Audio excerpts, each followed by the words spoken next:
ઘણા બધા સ્ટુડન્ટ્સ અને પેરેન્ટ્સને એ જ ખ્યાલ નથી કે સીબીએસઈ બોર્ડ વધારે સારું કે જીએસઈબી બોર્ડ વધારે સારું. કારણ કે 12th સ્ટાન્ડર્ડ પછી તમારી જે એડમિશન પ્રોસિજર ચાલતી હોય છે તો એની અંદર કયા બોર્ડને વધારે વેટેજ આપવામાં આવે છે એ હું તમને અહીંયા આગળ સમજાવવાનો પ્રયત્ન કરીશ.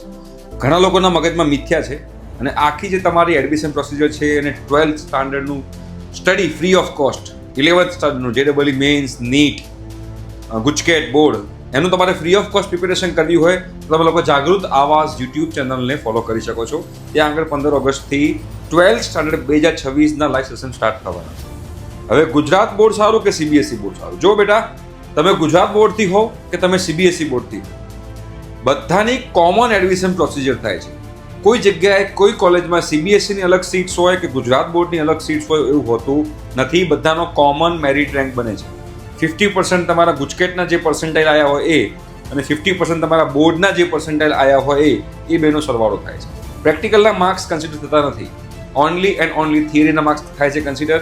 ગુજરાત બોર્ડની અંદર 300માંથી તમારા માર્ક્સ થાય છે અને સીબીએસઈમાં 220માંથી આઉટ ઓફ 220 માર્ક્સ. બરોબર છે. બીજી વસ્તુ, બોર્ડ એક્ઝામમાં જે રિઝલ્ટ આવે છે એ રિઝલ્ટમાં ગુજરાત બોર્ડની જે હોય છે એ ગુજરાત બોર્ડની અંદર પર્સન્ટાઇલ મેન્શન કરેલા હોય છે. સીબીએસઈમાં પર્સન્ટાઇલ મેન્શન કરેલા હોતા નથી. તો એ સરકાર ડિક્લેર કરે છે કે આઉટ ઓફ 220 કેટલા માર્ક્સે કેટલા પર્સન્ટાઇલ થશે અને એના 50% જે છે એ તમારું એડમિશન પ્રોસિજર માટે યુઝ થતું હોય છે. બીજી વસ્તુ, કયા બોર્ડમાં તમારે જવું જોઈએ? સીબીએસઈ બોર્ડ જવું જોઈએ કે ગુજરાત બોર્ડ જવું જોઈએ?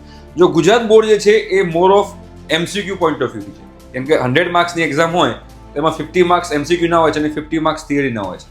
સીબીએસઈ જે છે એ મોર ઓફ થિયરી સાઈડ વધારે છે.